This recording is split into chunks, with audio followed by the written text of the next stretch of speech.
ඕන ඉතින් එහෙනම් අදත් අලුත් වීඩියෝ එකක් ගෙනල්ලා තියෙනවා. ඉතින් උඹලා වගේ පරණ නම් වීඩියෝ බලන එකෙක් නම් දන්නවා මම කලින් කොහොමද වීඩියෝ කරේ කියලා. ඉතින් මට හිතුණා ඒ ස්ටයිල් එකට අලුතෙන් වීඩියෝ එකක් කරන්න.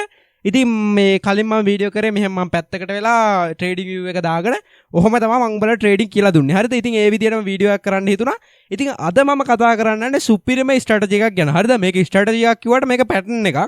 ඉතින් මේක සුපිරිම පැටර්න් එකක්. උඹලා කවුරුත් ජීවිත කාලෙටම අහලා නැති පැටර්න් එකක්. මේකෙන් උඹලට ප්‍රොෆිටබල් ට්‍රේඩර්ස්ලා වෙන්න පුළුවන් 100% ෂුවර්. හරිද? මේකෙන් උන් නැත්තම් පොල්ලකින් ගහගනින් මේ නැත්තම් මේකෙන් අනිවාර්යෙන් උඹලට ප්‍රොෆිටබල් වෙන්න පුළුවන්. උඹලට ඕන නම් VIP සිග්නල් ගෲප් එකක් උඩ පටන් ගන්න පුළුවන් මේ පැටර්න් එක ඉගෙනගෙන. හරිද? එහෙනම් අපි වැඩි බයිලා නැතුව යමන් ට්‍රේඩින් view එකට. ඉතින් මේ මම දාගෙන ඉන්නේ Bitcoin වල 15 minute time frame එක. හරිද? ඉතින් මේ උඹලට මේක ඕනම time frame එකක use කරන්න පුළුවන්. මේ විදිහට chart එක දාගත්ත පස්සේ උඹලට මෙතන කිසිම පැටර්න් එකක් පේන්නේ නැහැ. හැබැයි මට පේනවා මචං. මොකද මම මේ පැටර්න් එක දන්න නිසා. හරිද? එතකොට මෙතන උඹලට පේන්නේ නැති උනාට උඹලට පුළුවන් මෙන්න මේ විදිහට කැතයිනේ. මෙන්න මේ විදිහට මගේ මේ ඩ්‍රෝ මේ චිත්‍ර ඇඳීමේ හැකියාව නම් දුර්වලයි. ඔය ගොඩක් මේ TikTok එකේ එහෙම ඉන්නවා ලස්සනට චිත්‍ර අඳින්න පුළුවන් ට්‍රේඩින් කරන අයියලා. ඒ කට්ටියකින් උඹලට චිත්‍ර අඳින්න හැටි ඉගෙන ගන්න පුළුවන්. මට නම් එහෙම ලොකුවට අඳින්න බෑ. ඉතින් ඔන්න ඔය විදිහට උඹලට පුළුවන් උක් දණ්ඩක් ඇඳ ගන්න. හරිද? මේක උක් දණ්ඩක්. හරිද? මේක මේ channel වලත් මොකුත් අහවල් එකක් නෙමෙයි. මේක ඇවිල්ලා උක් දණ්ඩක්. එතකොට උඹලට මේ උක් දණ්ඩ මෙන්න මේම මිනිහෙක් කනවා වගේ පේන පැටර්න් එකක් තමයි මෙතන තියෙන්නේ. මිනිහෙක් වගේ පේන්නේ නැද්ද ඒක? එහෙනම් අපි මිනිහෙක් වගේ අඳිමුකෝ. ඔන්න ඔහම රබ්බර්. A few moments later. ඉතින් මං කිව්වා මට චිත්‍ර අඳින්න බෑ කියලා. ඉතින් පැය ගානක් තටමලා මං ඔහම ඔන්න ඔහම එකක් ඇඳගත්තා. ඉතින් මෙන්න මේ විදිහට උක් දණ්ඩක් මේ තියෙන්නේ. ඒතකොට උක් දණ්ඩ මිනිහෙක් කනවා. එතකොට මෙන්න මේ කන තැන ඡේදනය වුණාම මෙතෙන්ට මාකට් එක ඇවිල්ලා ඔන්න ඔහම රියැක්ට් කරනවා මචං. හරිද? ඕක තමයි පැටර්න් එක. ඉතින් මේකට කියන්නේ උක් කන පැටර්න් එක කියලා. හරිද? ඉතින් උඹලට මාකට් එක දකිද්දි මේ කලිනුත් පේනවා ඇති මේ හරි උක් කාලා තියෙනවා හොඳටම.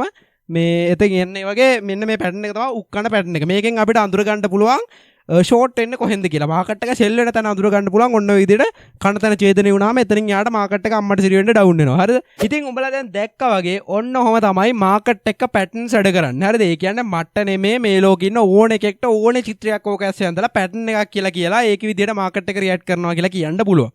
හැබැයි වැඩේ තියෙන ඔය හැම වගුලක්ම වැඩ කරන්නේ නැහැ. දැන් අපි මුලින්ම කතා කරලාමු පැටර්න් එකක් කොහොමද වැඩ කරන්නේ කියන එක ගැන. හරිද? එතකොට මේක දැන් උඹලට බැලුවට මේ වීඩියෝ එක හිතපු ගමන් හිතෙන්න පුළුවන් අනේ මේක නම් මේ සිම්පල් දෙයන්නේ මූ මේ කියන්න යන්නේ කියලා.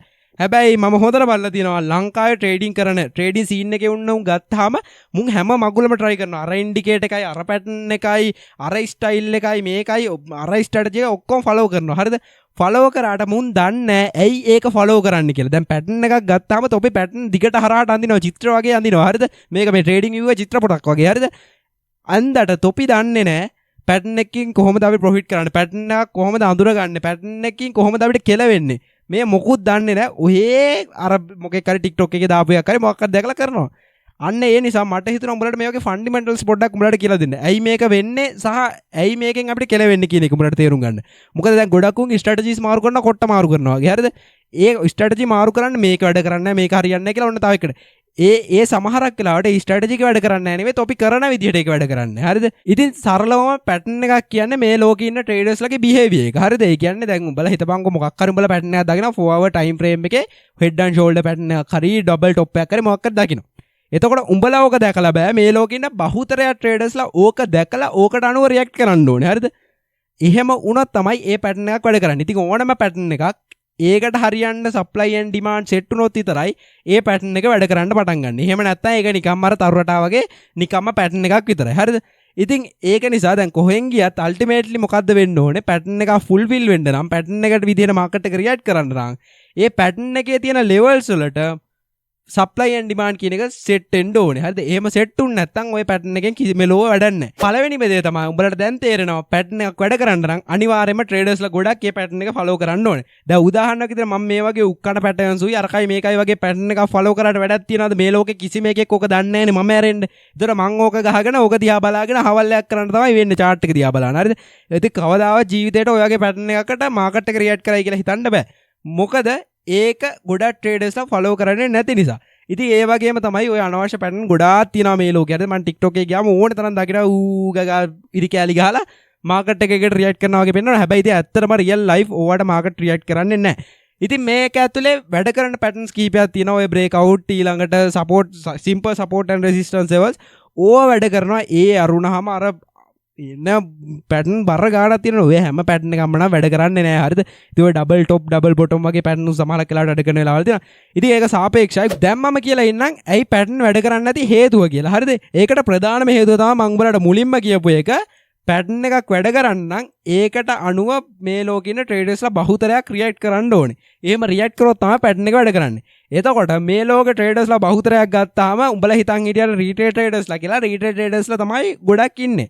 හැබැයි වොලියුම් එක පැත්තෙන් ගත්තාම අර වේවර්ස් ලගේ ඉන්ස්ටිටියුෂනල් ට්‍රේඩර්ස් ලගේ මාකට් මේකර්ස් ලගේ ඊළඟට ඇල්ගොරිතමික් ට්‍රේඩින් ෆර්ම්ස් වල තියෙන වොලියුම් එකට නිකන් රීටේල් ට්‍රේඩර්ස්ලා කියන්නේ දූවිල්ලක් වගේ. හරිද? ඒ එච්චර පොඩි වොලියුම් එකක් තමයි ඔය බහුතරයක් ඉන්න රීටේල් ට්‍රේඩර්ස් ලගේ තියෙන්නේ. ඉතින් ඒ නිසා කවදාවත් උඹලා හිතන්න එපා ඔය ට්‍රේඩින් ෆර්ම්ස් ටිකයි ඔය සෙට් එක මේ ඔය chart pattern එක ගහ pattern එකක් බලාගෙන එහෙම ට්‍රේඩ් කරයි කියලා. උන්ට ඊට වඩා data වලට access තියෙනවා. උන්ට ඊට වඩා analyze කරන්න data තියෙනවා. හරිද? on chain data තියෙනවා. ඉතින් ඒ ඔක්කොම එක තමයි. ඊළඟ liquidity ඔය දේවල් එක්ක තමයි උන් ට්‍රේඩ් කරන්නේ. හරිද? ඊළඟට උන්ට බොට්ලා ඉන්නවා. හරිද? ඒවත් එක්ක තමයි උන් ට්‍රේඩ් කරන්නේ. AI signal ඔය bla bla bla Apache Boeing helicopter ඔක්කොම එක තමයි උන් ට්‍රේඩ් කරන්නේ. හරිද? නැතුව pattern එක දිහා බලාගෙන නෙමෙයි. එතකොට උඹලා හිතන්න එපා අර බහුතරයක් එහෙම ට්‍රේඩ් කරද්දී මාකට් එක පැටර්න් එකට රියැක්ට් කරයි කියලා. ඉතින් ඊළඟ හේතුව තමයි මම ඔය කලින් කිව්වා වගේ ඔය මාකට් මේකර්ස්ලා ඊළඟට ඔය ඇල්ගොරිතමික් ට්‍රේඩින් ෆර්ම්ස් වගේ ඒවා try කරන්න පුළුවන් තරම් මේ මාකට් එකෙන් ලික්විඩිටි ටිකක් grab කරගන්න. හරිද? ඒ කියන්නේ top retail traders ලා බහුතරයකගේ තියෙන ලික්විඩිටි එක කියන්නේ retail traders ලා පුළුවන් තරම් trap කරලා ඒ ටික grab කරගන්න තමයි උන් try කරන්නේ. හරිද? එතකොට ඔය ගොඩක් ඇල්ගොරිතම් ට්‍රේඩින් ෆර්ම්ස් ගත්තාම උන් බොට්ලව දාලා තියෙනවා මේ chart pattern identify කරගෙන. කියන්නේ මේක බං human psychologies නේ. කියන්නේ මිනිස්සු ඔය pattern එක trade කරනවා කියන එක දන්න දෙයක්. හරිද? එතකොට ඒ patterns identify කරගෙන ඒවට අනුව මේකේ ඉන්න retail traders ලා trap කරන්න පුළුවන් බොට්ලා මේ ලෝකේ ඉන්නවා. හරිද? ඉතින් ඒ වගේ දේවලුත් මේ market ඇතුලේ වෙනවා. ඉතින් ඒව නිසාත් මේ retail traders මේ pattern follow කරන්න ගිහලා ලොස් වෙලා තියෙනවා. ඊට අමතරව මම දකින්න තව හේතුවක් තමයි ගොඩක් මේ රීටේල් ට්‍රේඩර්ස්ලා පැටර්න් බයින්ඩි ෆලෝ කරනවා. හරිද? කිසිම ආයේ මැක්‍රෝ නිවුස් මොකුත් නැහැ. කෙලිම පැටර්න් එක ඉරිකැලිටි එක ගහගත්තා. දැන් ඉරිකැලිටි එක හැටියට මාකට් එක වැඩ කරයි කියලා බලන් ඉන්නවා. ඒ ASCII නිවුස් එකක් විතර ආවොත් ඉරිකැලිටි අකබලාස් සදා සොත්ති. හරිද? ඉතින් ඒ නිසා අර ගොඩක් ට්‍රේඩර්ස්ලා ඒක මත්තෙම නැහින්න බලනවා. හරිද? එහෙම නැතුව උඹලට මම කියන්නේ ඔය පැටර්න් එක ෆලෝ කරලා මේකේ ගොඩ යන්න බෑ කියලා. හරිද? ගොඩ යන්න පුළුවන්. පළවෙනිම දේ තමයි තොපි අනවශ්‍ය විදියට ඔය පැටර්න් වලට කාලය දෙන්න එපා. හරිද? කියන්නේ පැටර්න් කියලා මහා ලොකුවට අර කප් ඇන් හැන්ඩ් මොනවාද කප් ඇන් ටී හැන්ඩල්ද මොකක්ද ඔන්න ඕම මගුලකුත් තියෙනවා. ඔය වගේ එක අනවශ්‍ය පැටර්න් තියෙනවනේ. උඹලටම තේරෙනවා ඒවා නිකන් චිත්‍ර අඳිනවා වගේ කියලා. හරිද? ඒ වගේ පැටර්න් බර ගාණක් ඕකේ ඔළුව දාගෙන ඔළුවේ මේවා තියාගෙන එහෙම try කරන්න යන්න එපා. හරිද? උඹලා බේසික් පැටර්න් ටිකක් identify කරගනින් මුලින්ම. හරිද? සාමාන්‍යයෙන් මේකේ උඹලට search කරලා ඒක හොයාගන්න පුළුවන් බේසික් පැටර්න්ස් තියෙනවා. ඔය breakouts ඊළඟට support and resistance ඊළඟට හෙඩ් මේ මොනවාද ඩබල් টොප් ඩබල් බොටම් ඔය වගේ බේසික් පැටර්න්ස් තියෙනවා. ඒවා සාපේක්ෂව හරියන සම්භාවිතාවයක් තියෙනවා. හරිද? ඉතින් අන්න ඒ වගේ පැටර්න්ස් ටික මුලින් උඹලා ඉගෙන ගනි. හරිද? ඒ ටික මාස්ටර් කරගන්න. ඊට පස්සේ උඹලට පුළුවන් මේ පොඩ්ඩක් ලික්විඩිටි කොහොමද වැඩ කරන්නේ? ඕඩර් ෆ්ලෝ කොහොමද? වොලියුම් ට්‍රේඩින් කොහොමද වැඩ කරන්නේ? ඊළඟට on chain data කියන්නේ මොනවද? ඒව ඇනලයිස් කරන්නේ කොහොමද? ඊළඟ macro news මොනවද? ඒ කියන්නේ interest rate, අනම්මනා CPI data bla bla bla.